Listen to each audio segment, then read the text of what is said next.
The young and the restless spoilers. The walls of Sharon Newman's living room, once a sanctuary of warmth and maternal comfort, seemed to close in as the silence between her and Mariah grew heavy.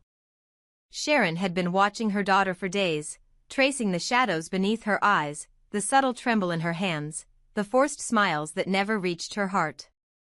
Now, standing just feet away from her, she felt the unbearable weight of helplessness. "What can I do to show you that what Ian Ward did to you was not your fault?" Sharon asked, her voice thick with desperation, her hands reaching out but hovering, unsure whether they would be welcomed. Mariah's eyes fell to the floor, unwilling to meet her mother's gaze. She had rehearsed the words 1,000 times in her mind but found herself utterly mute when it came to voicing them. Sharon gently pressed forward. "Did you tell Tessa what happened on your trip?" Her voice held no judgment, only hope that maybe, just maybe, Mariah had shared the burden with someone who loved her so deeply. Mariah shook her head slowly. "What's past is past," she said quietly, but the hollowness in her tone made it clear that nothing had been left behind. Sharon's heart cracked further. "You can't heal from trauma by pretending it doesn't exist. You have to deal with it, talk about it before it destroys you from the inside." But Mariah, defensive now, raised her voice just slightly, not in anger, but in fear. "I don't want to talk about it." Sharon took a breath. "If you can't talk to Tessa, then talk to me. Please. Whatever you say stays between us. You know that." Her eyes searched her daughter's face. "Was there someone else? Was it a one-night stand?" The question hung in the air like a razor blade, and Mariah looked like she'd been struck. Her lip trembled as she replied, "I want to tell you, Mom. I do. But I can't." The pain in her voice was unmistakable. Sharon stepped closer. "Whatever it was, it's not too late to let someone help you. Let me help." She reached out again, but this time, Mariah stepped back, her eyes wide and brimming with unshed tears. "What I did was worse than a one-night stand. It was wrong. So wrong."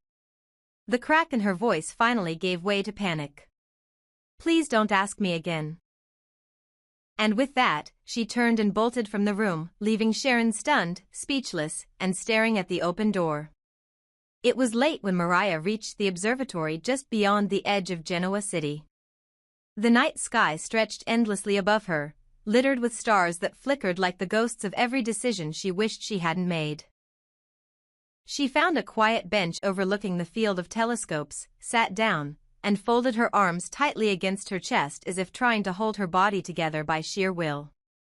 The memories she'd been suppressing came rushing back, no longer patient enough to wait for her permission. She remembered the trip all too vividly, the way the long hours and endless meetings had worn her down, how isolation had crept into her bones during the nights alone in her hotel room. She had gone to the restaurant that evening only to escape the silence, to find something familiar in the clinking of glasses and the low hum of conversation. She had ordered a drink, then another, and by the time the waiter brought the third, her mind was fuzzy, her thoughts blurred like oil on water. That's when he appeared. A man, older, with a knowing look in his eye and a smile that didn't quite reach his soul. He slid into the seat across from her as if he belonged there, as if they were old friends sharing secrets. "Looks like someone could use a friend," he had said, his voice silky and invasive. And it was that voice, that unmistakable cadence, that had frozen Mariah's blood. He looked like Ian Ward. Not exactly, but close enough that her hands began to tremble. His smile widened when he saw her reaction. "You remind me of someone," he said, as if enjoying the control, as if he could smell the fear on her like perfume. She should have left. Every fiber of her being screamed at her to run, to call someone, to tell the hotel staff. But she didn't. Whether it was the alcohol, the shock, or some dark fragment of her trauma that resurfaced in his presence, she stayed. He asked her about her life, about the pressures of being back in Genoa City, about how hard it must be to always be someone else's survivor. "You know," he had said, swirling his drink, sometimes the only way to be free is to surrender to the darkness. That's when she should have stood up and walked away. But she didn't. Instead, she listened. She let the conversation drag on, let the poison seep into her consciousness. At some point, the drink stopped tasting like anything. Her memory fractured after that, images, sounds, sensations, none of them coherent. A hotel hallway. A door closing. Hands that didn't belong to anyone she trusted. Back in the present, Mariah's body curled tighter on the bench, her fingers digging into her forearms. Her breathing was shallow, her chest tight. Shame wrapped around her like a second skin. She didn't even know if what happened was consensual. She had no memory beyond the moment she stood up to leave the restaurant. What if she had followed him willingly? What if she hadn't? She didn't know. And not knowing made it worse. What if Tessa found out? What if she looked at her with pity? Or worse, disgust? What if Sharon looked at her and saw the same lost, broken girl that Y&R had once tried to control? She couldn't bear it. She didn't even know if she hated herself more for what had happened or for not stopping it. The guilt was a cancer, spreading in silence, turning her love for Tessa into distance, her music into silence, her sense of self into something unrecognizable.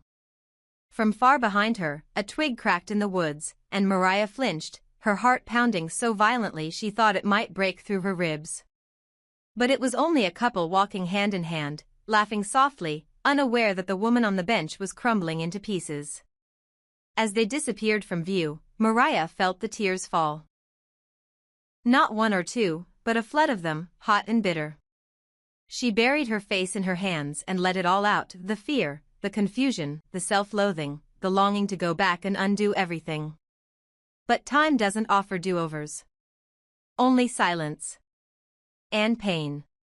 And the possibility, however distant, of healing. She stayed there until the stars began to fade into the dawn.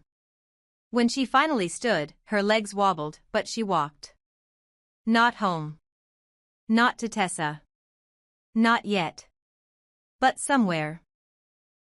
Somewhere she could be alone and invisible. Somewhere no one would ask questions she couldn't answer. Because the truth, as she now knew, was not just hard to tell. It was dangerous. The cool steel of the telescopes at the observatory had scarcely cooled when Mariah Copeland rose from the bench and stumbled toward the exit, her mind a roiling sea of fear, shame, and confusion.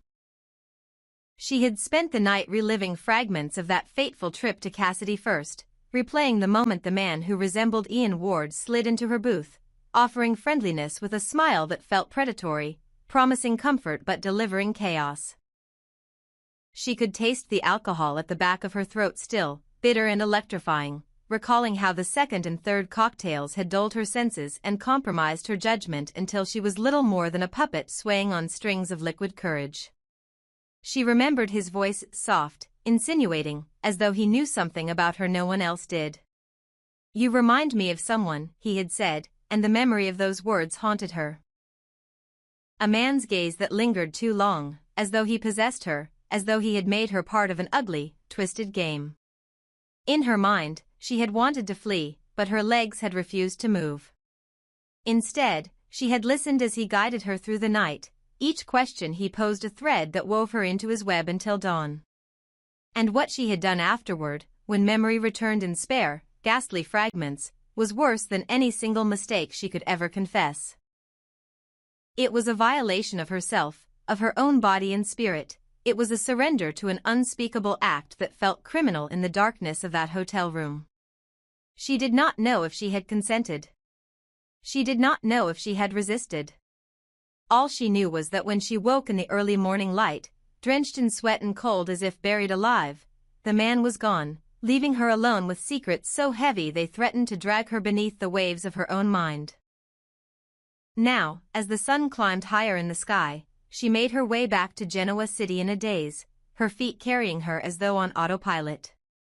There was no comfort in sleep. At most, she would drift for hours, haunted by seconds she couldn't fully recollect. Each step felt like a betrayal, as though she were abandoning someone in need, because she was, of course, abandoning herself. The mental barricade she'd erected between herself and Tessa Porter was an effort to shield the woman she loved from the fallout of her own trauma, but in truth, it had only erected a wall that isolated her and left Tessa vulnerable to the collateral damage of Mariah's past. In Tessa's world, full of music, gentle melodies, songs born of authenticity, her silence was a dissonance, and Tessa had sensed it from the moment Mariah returned from the trip. Tessa's concern had become palpable. The way her eyes fluttered shut as though the weight of unspoken pain pressed down on her, the way she fingered the hem of her shirt at random moments, as if unsure how to contain what was happening inside. Tessa wanted to help. She tried to reach for Mariah's face with both empathy and skepticism, empathy because she could see how frightened Mariah was, and skepticism because she knew there was more to this than Mariah had let on. But every attempt to coax Mariah into sharing ended in frustration, and now Tessa feared that Mariah's secret would surface in a way that could send shockwaves through both their lives. There was no subtle way to say that sometimes the truth could cut so deeply that it left both the bearer and the recipient bleeding. Tessa sensed that if Mariah ever revealed the full extent of what had happened in Cassidy first, especially if it involved someone like Ian Ward, who had a history of causing damage, then Tessa herself might be in danger, whether physically or emotionally. The cruelty of that realization made her blood run cold. As Tessa waited anxiously for Mariah's return, she replayed their last conversation in her mind. How Mariah had insisted everything was fine, how she'd smiled but could not meet Tessa's gaze, how she had said, "What's past is past," but her voice had cracked in a way that betrayed the lie. Each time Tessa closed her eyes, she saw the sight of Mariah's trembling hands on that park bench, felt the urgency in her pleas to push Tessa away. Tessa understood that Mariah was trying to protect her. She knew well enough that Mariah would rather shoulder any burden alone than allow Tessa to share the weight, but in her heart, Tessa knew that solitude only bred more danger. This wasn't the kind of secret that could be laid to rest with silence. It was one that demanded confrontation, or else it would become a ghost that haunted every note Tessa played, every word she wrote, and every breath she took. Meanwhile, Mariah's body moved on autopilot through the familiar streets of Genoa City. Past the cafe where she and Tessa had shared their first intimate coffee date, past the loft they once shared when they first fell in love, past the billboard posters touting upcoming Newman Enterprises events that reminded her of the legacy she had always wanted to be part of, and now feared she was sabotaging. Each landmark stabbed her with fresh guilt. She clutched the straps of her purse so tightly that her knuckles whitened. She had to get home, but not to Tessa. She had to find a place where she could unravel, not to face more questions she had no answers for. She turned down a side street and found herself standing outside an empty warehouse, an abandoned relic, walls crumbly with years of neglect, forgotten by everyone except the homeless who occasionally sought shelter on its wind-whistling floors. She pushed open a creaking door and stepped inside, the smell of mildew and rust assaulting her nostrils. She sank into a dusty corner, knees drawn to her chest, and let the sobs come. She tried to recall exactly what Ian Ward's likeness had done to her and why she felt so responsible, why she felt she deserved the destruction gnawing at her from within. She had never wanted to harm anyone, especially not a man she barely knew. But the events of that night had locked her in a cell of shame she couldn't break free from, even as the world continued spinning around her without pause. Inside the warehouse, the silence was broken only by the soft rustle of wind through the broken panes in the ceiling. She remembered reaching for her phone to call Tessa, desperate to hear a voice, any voice, and then seeing Tessa's name flash on the screen, and right then, something inside her snapped, and she told herself she couldn't face Tessa, not yet, for fear of what she might say or how she might react. So she had silenced her phone and allowed it to die, like a lifeline she couldn't bear anymore. She remembered waking in her hotel room hours later, the room spinning, the aftertaste of cheap whiskey mixed with bile, a sense of dread that could not be shaken. Had she wounded the man who sat with her at that restaurant? Had she struck him, pushed him, retaliated in some way born of fear? Or had she simply stumbled away, leaving him untouched, and now her guilt was a gesture of cowardice, a refugee in her own shame? She could not remember clearly. All she knew was that she had failed herself, failed Tessa, failed everyone. As the afternoon sunlight shifted angles, the warehouse grew colder and more oppressive.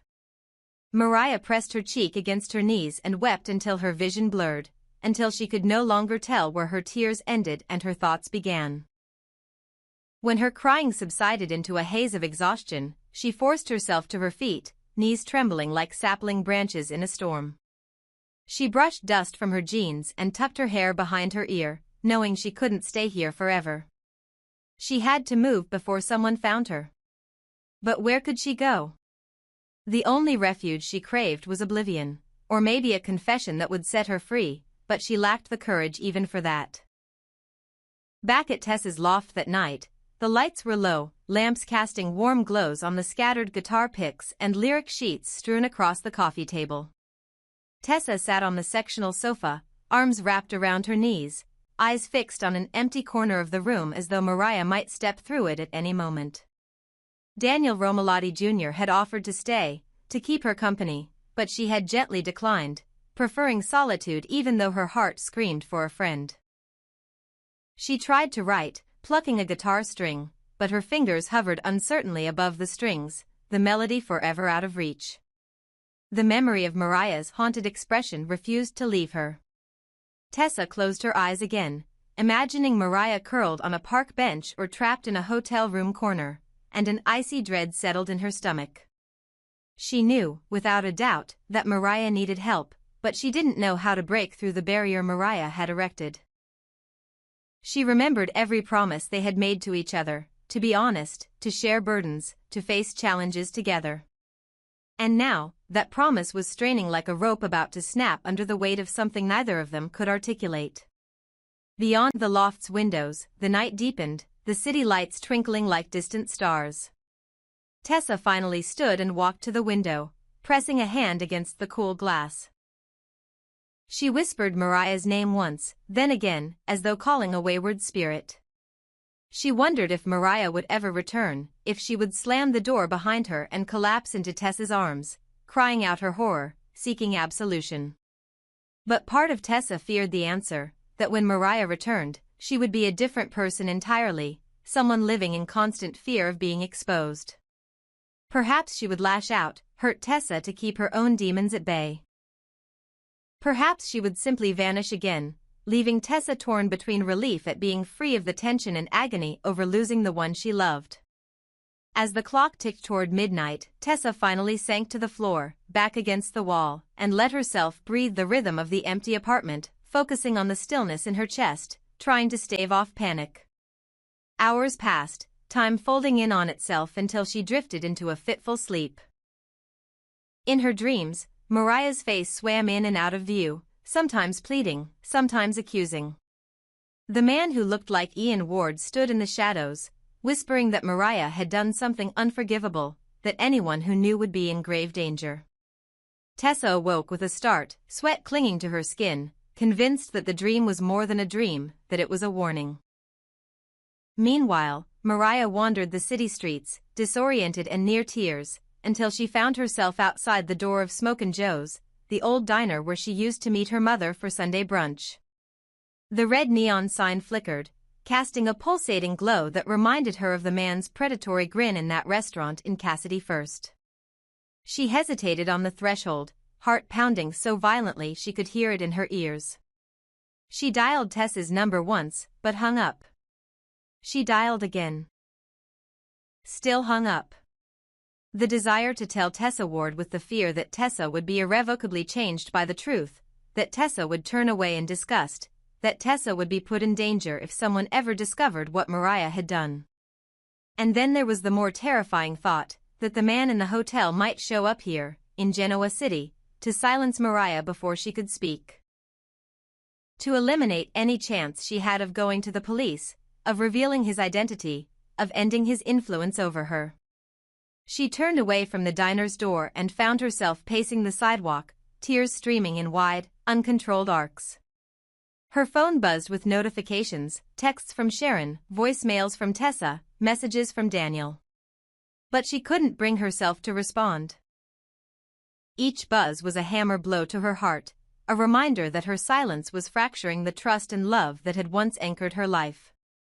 She longed to reach out, to tell Tessa everything, but she feared that in doing so she would not merely reveal her own sin, but also plunge Tessa into the abyss that threatened to swallow Mariah whole. By dawn, Mariah was on the steps of the Abbott's farmhouse, eyes rimmed red, clothing disheveled from her wanderings. The morning haze hung heavy in the air, and the world felt suspended between what had been and what might be. She couldn't go home. She couldn't go to Tessa. She couldn't stay here. And yet, she had nowhere to turn. Finally, she forced herself to lift a trembling fist and knock on the door. When it swung open, Victoria Newman stood on the threshold, surprise and concern flashing across her face. Victoria recognized her distress instantly. She had seen that look before when someone was drowning, desperate for a lifeline. Mariah's eyes locked with Victoria's, pleading without words. Victoria stepped aside wordlessly, allowing Mariah to stumble in, and gently guided her to a kitchen chair. She poured a glass of water and set it before her without a question, just an understanding that sometimes words could wait.